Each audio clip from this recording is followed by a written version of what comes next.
जय हिंद साथियों, आज के इस क्लास में आप सभी का बहुत बहुत स्वागत है। तो साथियों, बिहार पुलिस सिपाही की परीक्षा 2025 के लिए आज हम लोग जीके और साइंस का मैराथन क्लास लेकर आए हैं, जिसमें साथियों बहुत ही शानदार क्वेश्चन है जो आपके बिहार पुलिस एग्जाम के लिए बहुत ही ज़्यादा महत्वपूर्ण होगा। तो साथियों, आप लोग पूरा सेशन को ध्यान से अटेंड कीजिए और आज के सेशन में आप कितने क्वेश्चन सही कर पाते हैं सेशन के लास्ट में कमेंट करके बताना है। तो रात के 8 बज चुके हैं, फटाफट से आप लोग लाइव चैट के साथ जुड़ जाइए। तो साथियों, आज का पहला क्वेश्चन देखिए। प्रसिद्ध क्रांतिकारी गीत सरफरोशी की तमन्ना अब हमारे दिल में है, इसकी रचना किसने किया था? चलिए बताइए, क्वेश्चन 1 के लिए आंसर क्या होगा? सरफरोशी की तमन्ना अब हमारे दिल में है, इसकी रचना किसने किया था? तो यहाँ पर देखिए, जो भी बच्चे लाइव चैट में ऑप्शन डी बता रहे हैं उनका बिल्कुल सही जवाब है राम प्रसाद बिस्मिल ने। किसने किया? राम प्रसाद बिस्मिल ने। डी ऑप्शन यहाँ पर आपका सही जवाब है। अगला क्वेश्चन देखिए। द्वितीय विश्व युद्ध में धुरी राष्ट्र कौन थे? बिल्कुल सोच समझकर आंसर करना है। और देखिए, जो भी साथी चैनल पर पहली बार आए हैं आप लोग क्लास टाइमिंग को नोट कर लीजिए। आपको बिहार पुलिस के लिए डेली 2 क्लास करने हैं, एक शाम में 7:30 बजे जो कि आपका आज हो चुका है, और दूसरा क्लास रात में 8 बजे जो कि अभी आप लोग देख रहे हैं। तो द्वितीय विश्व युद्ध की शुरुआत आप सभी जानते हैं 1939 में होती है और समाप्ति 1945 में। तो द्वितीय विश्व युद्ध में धुरी राष्ट्र में कौन कौन देश था? तो जर्मनी, इटली और जापान। ठीक है, जर्मनी, जापान तथा इटली को सम्मिलित रूप से कहा जाता था धुरी राष्ट्र। तो डी ऑप्शन यहाँ पर आपका सही है। चलिए आगे देखिए। सिंधु घाटी सभ्यता का पत्तन नगर बंदरगाह कौन सा है? तो सिंपल सा क्वेश्चन है, यह है लोथल। बी ऑप्शन आपका सही जवाब है लोथल। लोथल की बात करें तो यहाँ मिस्र और मेसोपोटामिया से व्यापारिक जहाज आते जाते थे लोथल, जो कि एक बंदरगाह था। तो यहाँ पर बी ऑप्शन आपका सही जवाब है। ये वर्तमान में कहाँ पर है? गुजरात में है। ठीक है, भोगवा नदी के किनारे। चलिए आगे देखिए। अशोक ने किस बौद्ध साधु से प्रभावित होकर बौद्ध धर्म अपनाया था? बताइए, अशोक ने किस बौद्ध साधु से प्रभावित होकर बौद्ध धर्म को अपनाया था? तो इसका सही जवाब है उपगुप्त। ठीक है, बी ऑप्शन यहाँ पर आपका सही जवाब है उपगुप्त। अच्छा, अशोक के द्वारा जो कलिंग युद्ध लड़ा गया था वो कब लड़ा गया था? आप लोग कमेंट करके बताइए तो कलिंग का युद्ध कब हुआ था? अगला क्वेश्चन। बाणभट्ट निम्नलिखित में से किस सम्राट के राज दरबारी कवि थे?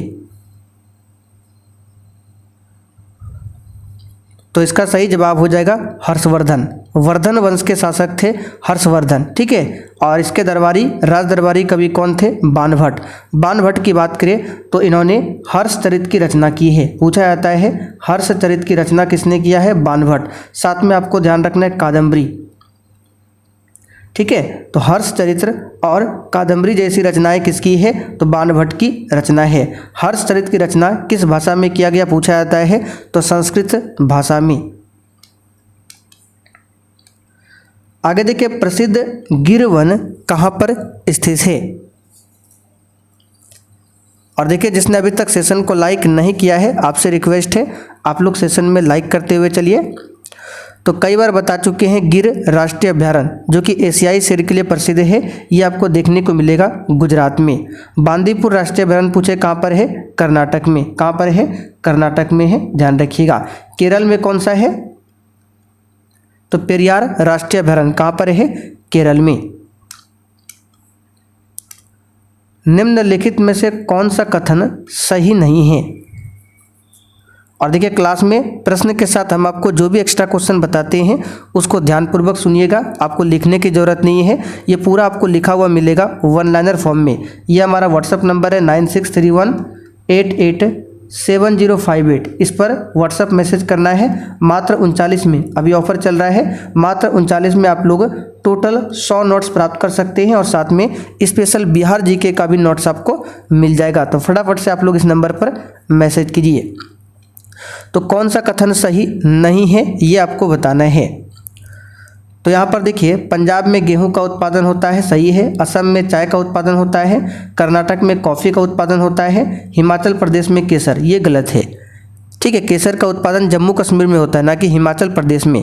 ठीक है, तो केसर का उत्पादन कहाँ पर होगा? जम्मू कश्मीर में प्रमुख रूप से होता है, जिसे जाफरान भी बोला जाता है।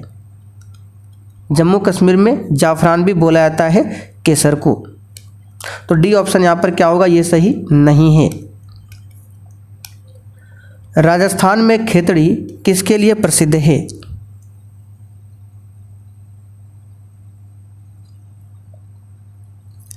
तो साथियों, राजस्थान में खेतड़ी जो है कॉपर की खदान के लिए प्रसिद्ध है। ठीक है, कॉपर यानी कि तांबा, तांबे के लिए प्रसिद्ध है राजस्थान का खेतड़ी। यहाँ पर ए ऑप्शन आपका सही है। आप लोग कमेंट करके बताइए, छत्तीसगढ़ का जो बैलाडीला क्षेत्र है ये किसके लिए प्रसिद्ध है? ये क्वेश्चन पूछा जाता है।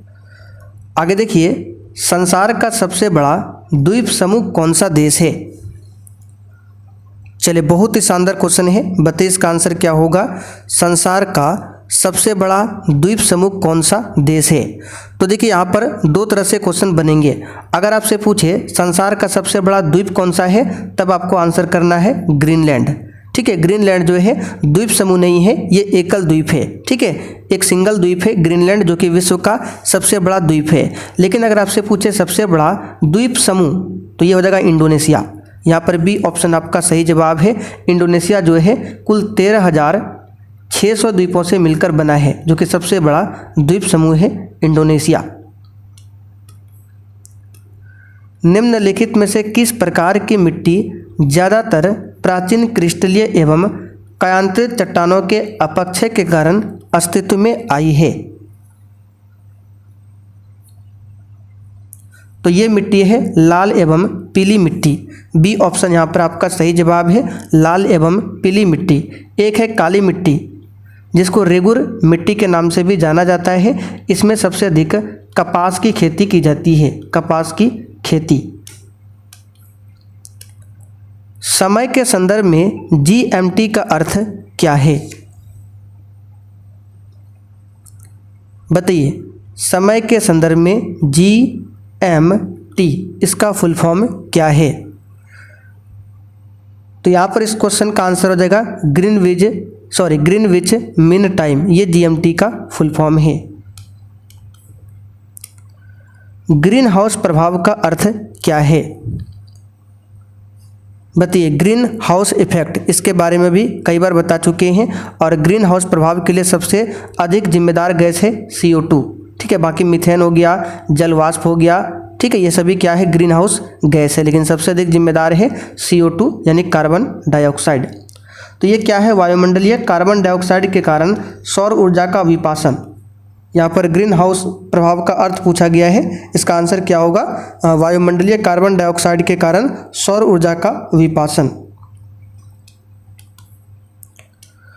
कौन सी चट्टानें प्राणियों के खोल यानी कि कवच और अस्थि कंकाल से बनती है?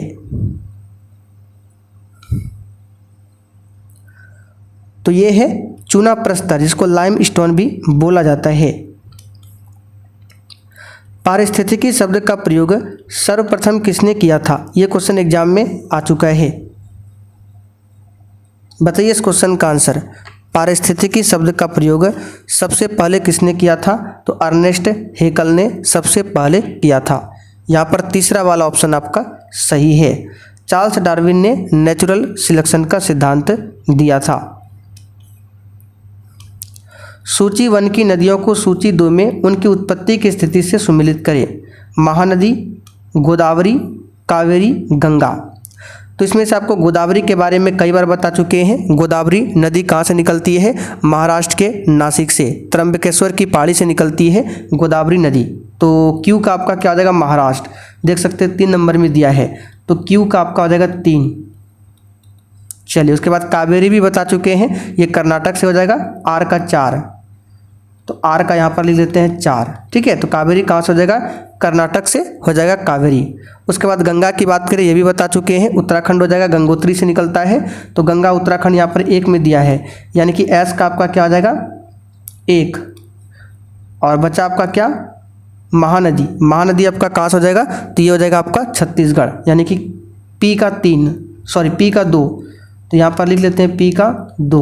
अब मिलान करते हैं, तो सबसे पहले देखिए ऑप्शन में पी है, तो यहाँ पर पी का 2, तो केवल एक ही ऑप्शन में पी का 2 दिया है, बाकी क्यू का 3 देख सकते हैं, आर का 4, एस का 1। ए वाला ऑप्शन यहाँ पर आपका सही है। निम्नलिखित संघ शासित क्षेत्रों में सबसे छोटा क्षेत्रफल में कौन सा है।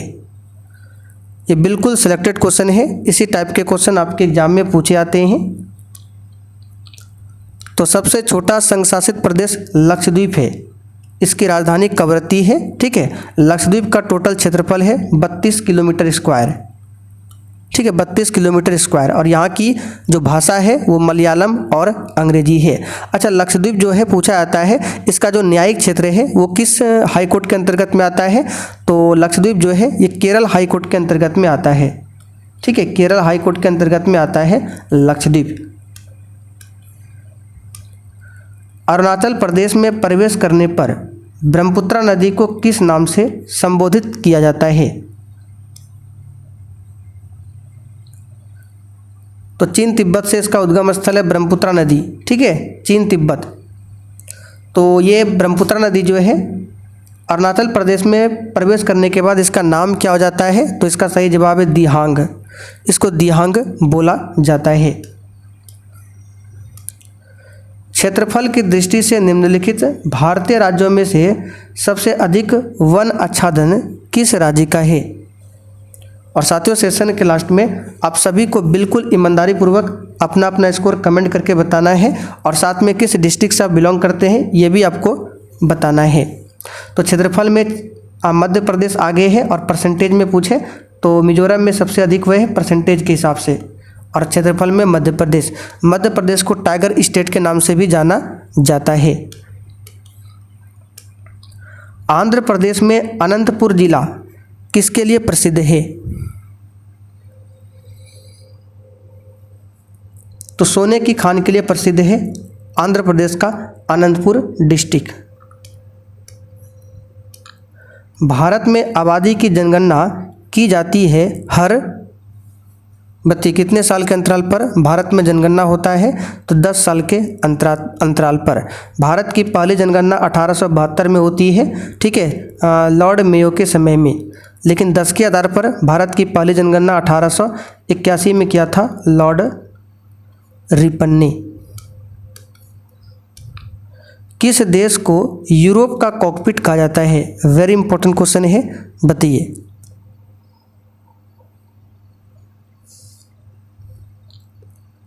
तो यूरोप का कॉकपिट बेल्जियम को कहा जाता है। ए ऑप्शन आपका सही जवाब है, बेल्जियम। इसकी राजधानी कहाँ पर है, ब्रुसेल्स। बेल्जियम की राजधानी कहाँ पर है, ब्रुसेल्स, जो कि यूरोपीय संघ का मुख्यालय है इसी ब्रुसेल्स में। क्षुद्र ग्रह किन ग्रहों के बीच में देखे जाते हैं। ये क्वेश्चन भी कई बार आपको बता चुके हैं फुल डिस्कशन के साथ में। ये हमारा सन है, सन के बाद बुध, शुक्र, पृथ्वी, मंगल, बृहस्पति, शनि, अरुण, वरुण। तो बुध, शुक्र, पृथ्वी, मंगल, तो मंगल और बृहस्पति के बीच में होता है क्षुद्र ग्रह। ठीक है, ये हो गया आंतरिक ग्रह 4, और ये 4 हो गया बाह्य ग्रह। अगर आपसे पूछे आंतरिक ग्रह कौन कौन सा है, तो बुध, शुक्र, पृथ्वी, मंगल। बाह्य ग्रह बृहस्पति, ठीक है, शनि, अरुण, वरुण। तो मंगल और बृहस्पति के बीच में होता है क्षुद्र ग्रह, तो देख सकते हैं ए ऑप्शन में दिया हुआ है। एक ही तापमान वाले स्थानों को जोड़ने वाली काल्पनिक रेखाएं क्या कहलाती है।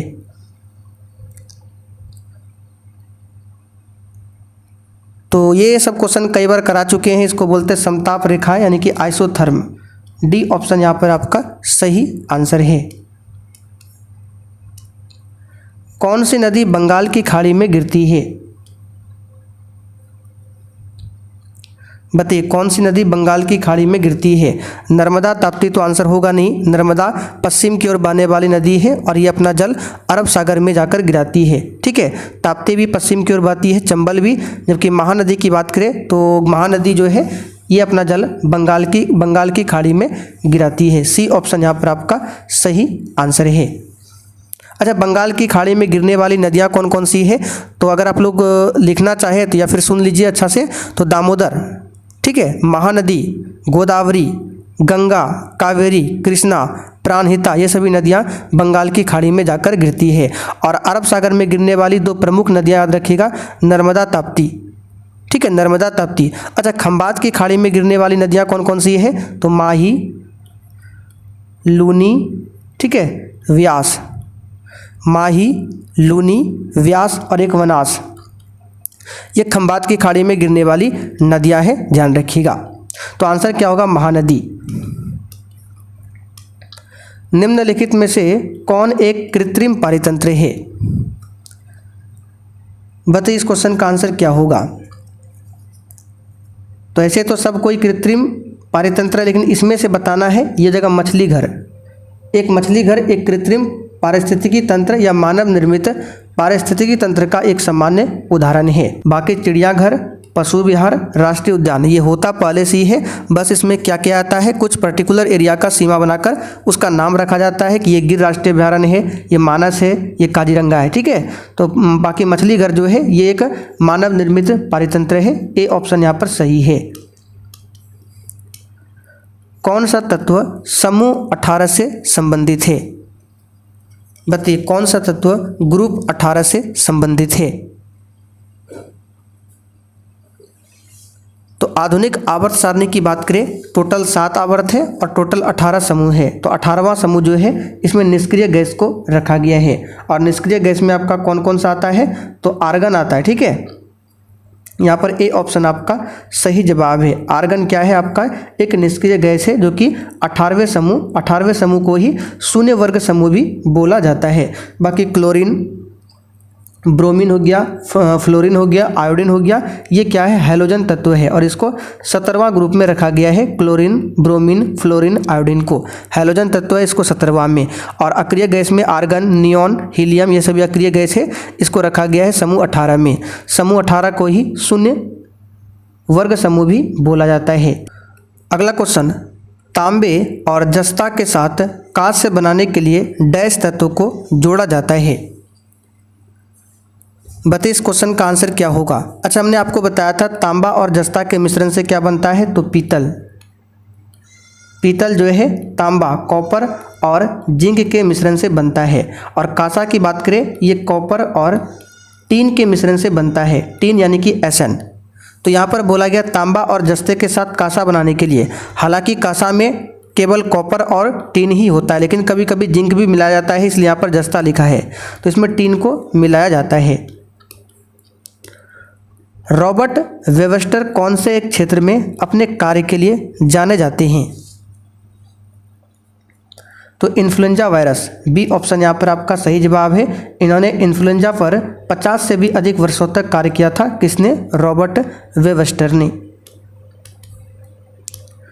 कीट भक्षी पौधे जिस मृदा में उगते हैं उसमें किसकी कमी रहती है?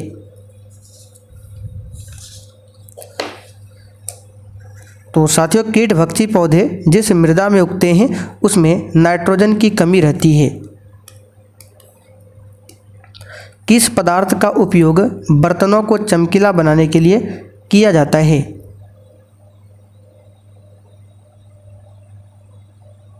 तो साथियों, बर्तनों को चमकीला बनाने के लिए जिंक ऑक्साइड का इस्तेमाल होता है।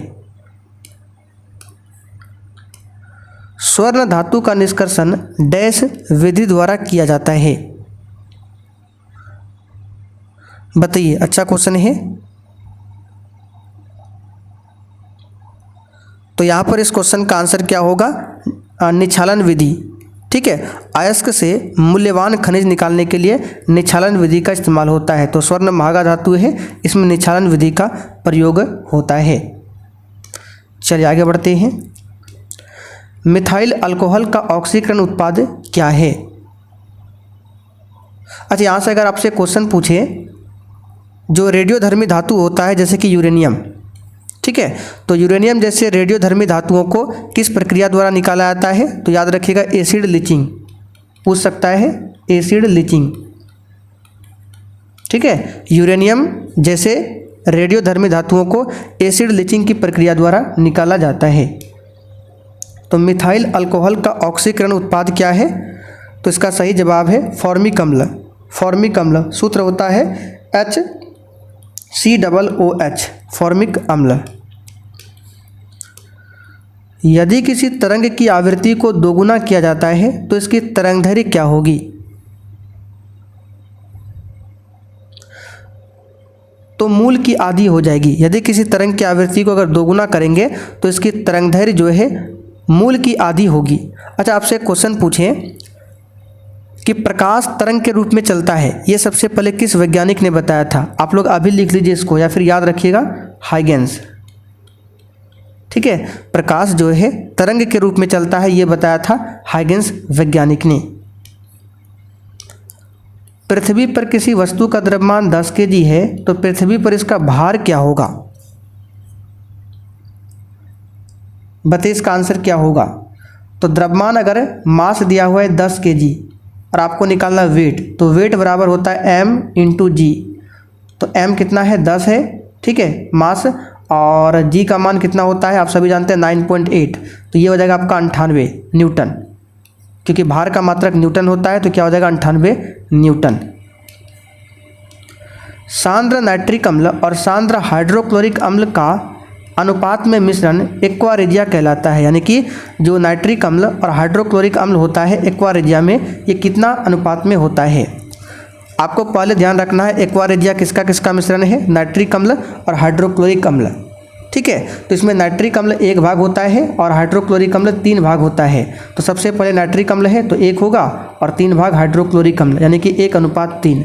लेकिन यही क्वेश्चन अगर आपसे पूछे कि हाइड्रोक्लोरिक अम्ल और नाइट्रिक अम्ल का अनुपात कितना होता है, तब हो जाएगा 3:1, ठीक है। बस आपको इतना ध्यान रखना है, नाइट्रिक अम्ल 1, हाइड्रोक्लोरिक अम्ल 3। ई का सिलिकॉन को डैश के रूप में जाना जाता है। तो ई का सिलिकॉन को जर्मेनियम के रूप में भी जाना जाता है। इसका संकेत होता है Ge, क्या होता है? Ge, और परमाणु संख्या है 32। के कोश में समायोजित किए जा सकने वाले इलेक्ट्रॉनों की अधिकतम संख्या क्या होगी? तो हमने आपको बताया था के कक्षा, एल कक्षा, एम कक्षा, ये बता चुके हैं। के में होता है 2 इलेक्ट्रॉन, ठीक है, तो यहाँ पर बी ऑप्शन आपका सही जवाब है, 2 इलेक्ट्रॉन। आप लोग कमेंट करके बताइए एल में मैक्सिमम कितना इलेक्ट्रॉन हो सकता है। कवक कोशिका भित्ति कड़ी जटिल शर्करा से बनी होती है, जिसे क्या कहते हैं? यानी कवक की जो कोशिका भित्ति होती है उसको क्या कहते हैं? तो याद कीजिए, हमने आपको बताया था कोशिका भित्ति केवल पादप में होता है, और पादप की कोशिका भित्ति किसकी बनी होती है? सेलुलोज। तो सेलुलोज तो होगा नहीं, क्योंकि यहाँ पे कवक का बोला गया है, और कवक की कोशिका भित्ति काइटिन की बनी होती है, ये बता चुके हैं। मनुष्य की आनुवांशिकी का पता लगाया जा सकता है। इस क्वेश्चन पर स्टार मार्क कर लीजिए। मनुष्य की आनुवांशिकी का पता अफ्रीकी मूल के लोगों से लगाया जा सकता है। अफ्रीकी मूल। आगे देखिए, निम्नलिखित में से किस ऊतक में कठोर कोशिका भित्ति पाई जाती है? सबसे पहले आप लोग इस क्वेश्चन पर डबल ट्रिपल स्टार मार्क कीजिए, ये आपके एग्जाम के लिए बहुत ज़्यादा महत्वपूर्ण क्वेश्चन है। तो किस ऊतक में कठोर कोशिका भित्ति पाई जाती है? सबसे पहले हम ऊतक की बात करें तो देखिए, पादपों में मुख्यतः 2 प्रकार के ऊतक पाए जाते हैं। पहला जो होता है विभज्योतक ऊतक, ठीक है। पहला कौन होता है? यहाँ पर एक बार लिख देते हैं, थोड़ा सा टाइम लगेगा। विभज्योतक ऊतक। और दूसरा कौन सा होता है? दूसरा होता है अस्थायी ऊतक। अस्थायी ऊतक। अब अस्थायी ऊतक की बात करें तो इसका भी 2 प्रकार है। इसमें 2 प्रकार कौन कौन सा है? तो पहला है सामान्य ऊतक, और अस्थायी ऊतक में दूसरा आता है जटिल ऊतक, ठीक है। सामान्य ऊतक और जटिल ऊतक। अब सामान्य ऊतक का कौन कौन सा है उदाहरण? तो पेरेन्काइमा, जो कि डी ऑप्शन में दिया है, पेरेन्काइमा, ठीक है। कोलेनकाइमा और स्क्लेनकाइमा ये तीनों जो है सामान्य उत्तक में आता है, और जटिल उत्तक में आपका जाइलम फ्लोएम आता है। तो अगर आपसे पूछे जाइलम किस उत्तक का उदाहरण है, जटिल उत्तक। फ्लोएम पूछे किस उत्तक का उदाहरण है, जटिल उत्तक। ठीक है, जाइलम जल के लिए उत्तरदायी होता है और फ्लोएम भोज्य पदार्थ के लिए। तो किस उत्तक में कठोर कोशिका भित्ति पाई जाती है, तो स्क्लेनकाइमा, जो कि एक सामान्य उत्तक का उदाहरण है। तो बी ऑप्शन सही है। आगे देखिए, सभी गैर कॉर्डेट्स में सबसे चतुर जानवर है जो अपना रंग बदल सकता है। ठीक है, ये कॉर्डेटा है। तो कॉर्डेटा एक संघ है, जिस प्रकार पॉरीफेरा होता है उसी प्रकार कॉर्डेटा है, इकाइनोडर्मेटा है। तो यहाँ पर इसका आंसर हो जाएगा ऑक्टोपस। ऑक्टोपस जो है नन कॉर्डेटा है, जो फाइलम इकाइनोडर्मेटा से संबंधित है। चलिए आगे बढ़ते हैं। तपेदिक के खिलाफ प्रभावी एंटीबायोटिक कौन सा है? चलिए बताइए इस क्वेश्चन का आंसर क्या होगा। तपेदिक जिसको बोला जाता है क्षय रोग, और क्षय रोग जो है जीवाणु के कारण होता है। कौन सा जीवाणु? तो माइकोबैक्टीरियम ट्यूबरक्लोसिस जीवाणु के कारण होता है क्षय रोग, यानी कि तपेदिक। ठीक है, और तपेदिक का उपचार कई एंटीबायोटिक दवाओं के संयोजन से किया जाता है। इसमें से आपका एक है, डी ऑप्शन में दिया है रिफेम्पसिन, इसको याद रखिएगा। ठीक है, रिफेम्पसिन, डी ऑप्शन यहाँ पर सही है। स्पष्ट रूप से प्रतिध्वनि सुनने के लिए परावर्तित सतह और सुनने वाले के मध्य कम से कम दूरी जो होनी चाहिए वह क्या है? अच्छा, जब कोई ध्वनि उत्पन्न होती है तो उसकी संवेदना हमारे दिमाग में कितने सेकंड तक बनी रहती है? 1/10, ये बता चुके हैं। यहाँ पर फिलहाल इसका आंसर क्या हो जाएगा? इसका आंसर हो जाएगा आपका ऑप्शन कौन सा? 16.5 मीटर। इसका हो जाएगा लगभग 17 मीटर मान सकते हैं। 16.5 मीटर लगभग 17 मीटर। तो ऑप्शन के हिसाब से आपको बताना है। विद्युत चुंबकीय प्रेरण आधारित युक्ति है, बताइए किस पर?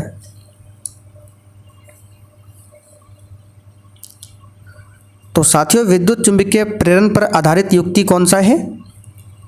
तो यह है डायनेमो। ठीक है, डायनेमो जो है, डायनेमो और विद्युत मोटर भी, ये दोनों विद्युत चुंबकीय प्रेरण पर आधारित युक्ति है। तो यहाँ पर सी ऑप्शन में डायनेमो दिया हुआ है। डायनेमो क्या करता है? यांत्रिक ऊर्जा को विद्युत ऊर्जा में बदलता है, जबकि विद्युत मोटर विद्युत ऊर्जा को यांत्रिक ऊर्जा में। पाश्चुराइजेशन एक प्रक्रिया है जिसमें बताइए क्या होता है? तो देखिए, पाश्चुराइजेशन में क्या होता है, इसमें दूध को पहले बहुत देर तक गर्म किया जाता है और अचानक एक निश्चित समय में, ठीक है, अचानक ठंडा कर लिया जाता है। इसी को बोलता है पाश्चुराइजेशन।